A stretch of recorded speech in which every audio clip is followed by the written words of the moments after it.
بسم الله الرحمن الرحيم نحمده ونصلي على رسوله الكريم জিলকত তারিখে আসসালামু আলাইকুম ওয়ারাহমাতুল্লাহি ও বারাকাতুহু বলে সালাম জানাচ্ছি। আর এই সংক্ষিপ্ত ভিডিওটি তেহরান মালয়েশিয়ার ইমাম খোমেনি সম্মেলনে প্রদর্শনের জন্য আগে থেকে রেকর্ড করা হচ্ছে। দুঃখিত, তেহরান ইরানের। আমি ইমাম খোমেনি রাহিমাহুল্লার চিন্তাধারা সম্পর্কে ততটা পরিচিত নই যে আয়োজকরা আমাকে যা বলতে বলেছেন তা বলতে পারবো।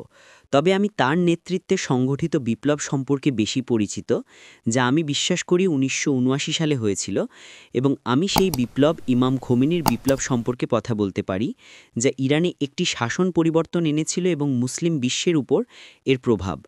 এবং আমি আশা করি আমার এই অবদানটি সম্মেলনটির জন্য কিছুটা উপকারী হবে এবং এর কিছুটা মূল্য থাকবে, যা আমি বিশ্বাস করি একটু অনলাইন সম্মেলন। এখন যখন 1979 সালের বিপ্লব হয়েছিল, তখন যা ঘটেছিল তা হলো এটি মুসলিম বিশ্বের অন্যতম শক্তিশালী শাসনকে, ইরানের শাহের শাসনকে ক্ষমতাচ্যুত করেছিল, যিনি পশ্চিমা বিশ্বের সমর্থন পেয়েছিলেন। তার প্রয়োজনীয় সমস্ত অস্ত্র, তার প্রয়োজনীয় সমস্ত প্রযুক্তিগত পরামর্শ, তার প্রয়োজনীয় সবকিছু পশ্চিমা বিশ্ব তাকে দিয়েছিল, কারণ পশ্চিমা বিশ্ব ইরানে ইসলামের পুনরুত্থান দেখতে চায়নি। তারা ইরানের দায়িত্বে একটি ধর্মনিরপেক্ষ জাতীয়তাবাদী শাসন দেখতে পছন্দ করেছিল, একটি ইসলামিক বিপ্লব নয়। এবং পশ্চিমা বিশ্বও শাহকে ইরানি জনগণের উপর তার দমন পীড়নে, তার অভ্যন্তরীণ সাবাক বা গোয়েন্দা সংস্থা সাবাকের মাধ্যমে সমর্থন করেছিল। আর ইরানে অবিরাম নির্যাতন চলছিল।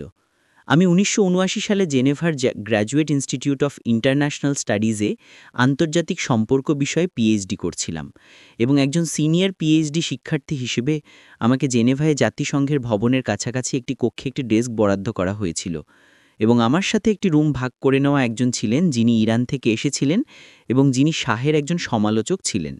এবং তিনি আমাকে বলেছিলেন যে সাভাক যা করেছিল তা হলো তার ভাইকে ধরে নিয়েছিল এবং তারপর তাকে একটি বার্তা পাঠিয়েছিল যে যতক্ষণ না তুমি আমাদের কাছে নিজেকে তুলে দিচ্ছ, আমরা তোমার ভাইকে নির্যাতন করব। এবং এটি ছিল শাহের শাসনের ন্যাস্টি, অর্থাৎ ঘৃণ্য অপারেটিং করার পদ্ধতি। স্লোলি স্পিচ এবং আমাদের কাছে একই পদ্ধতির অগণিত প্রমাণ রয়েছে, যা আজ মুসলিম বিশ্বের অনেক অংশে প্রয়োগ করা হচ্ছে। যারা বর্তমান শাসনের বিরোধিতা করে তাদের ওপর অবিরাম নির্যাতন চালানো হচ্ছে মুসলিম বিশ্বে, এবং শাহ এই কাজটি পশ্চিমা বিশ্বের সমর্থনে করছিলেন। ইমাম খোমেনি সফল হয়েছিলেন ইরানি জনগণকে, তারা ধার্মিক হোক বা না হোক, একটি স্বতঃস্ফূর্ত শাসন পরিবর্তন, একটি স্বতঃস্ফূর্ত গণ অভ্যুত্থান ঘটাতে, যা সফল হয়েছিল। শাহ এবং তার শাসন দ্বারা কতজন নিহত হয়েছিল তা আমি জানি না। 1 মিলিয়ন বা তার বেশি লোক মারা গেছে, আমি জানি না কতজন।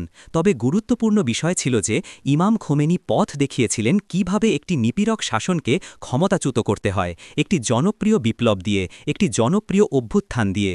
ইরানে যা ঘটেছিল ঠিক সেই একই ঘটনা 30-40 বছর পর বাংলাদেশে অনুলিপি করা হয়েছিল, যখন হাসিনার শাসন, যিনি বাংলাদেশের জনগণকে নিপীড়ন করছিলেন। যারা বাংলাদেশে ইসলামকে সমর্থন করছিলেন তারাই ছিলেন যারা অভ্যন্তরীণ নিপীড়ক শাসন, অর্থাৎ বাংলাদেশের সাভাকের সমতুল্য দ্বারা নিহত হয়েছিলেন। এবং বাংলাদেশের জনগণ ইরান এবং ইমাম খোমেনির পদ্ধতি অনুকরণ করেছিল, এবং তারা তাদের জীবন উৎসর্গ করেছিল, এবং শেষ পর্যন্ত শাসন ভেঙে পড়েছিল এবং হাসিনাকে পালিয়ে যেতে হয়েছিল, ঠিক যেভাবে শাহকে ইরান থেকে পালিয়ে যেতে হয়েছিল।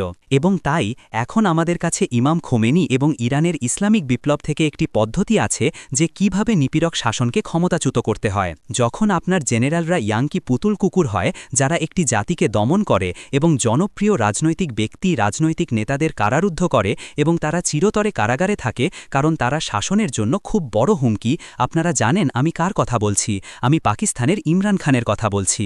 সুতরাং ইমাম খোমেনি আমাদের জন্য যে শিক্ষা রেখে গেছেন তা হল, যদি আপনি আপনার দেশকে মুক্ত করতে চান, উদাহরণস্বরূপ পাকিস্তানের মতো, যা জন্মলগ্ন থেকে আজ পর্যন্ত কখনো মুক্ত হয়নি, যারা পাকিস্তানের সশস্ত্র বাহিনী নিয়ন্ত্রণ করে তারাই দেশ নিয়ন্ত্রণ করে, এবং প্রতিটি পাকিস্তানি জানে যে আমি সত্য কথা বলছি।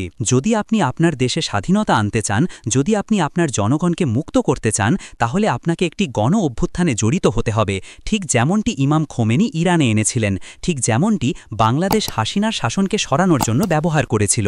এই হল ইমাম খোমেনির উত্তরাধিকার বিষয়ে আমার যা বলার ছিল। আল্লাহ তার আত্মাকে রহম করুন। ধন্যবাদ। আসসালামু আলাইকুম ওয়ারাহমাতুল্লাহি ওয়া বারাকাতুহু।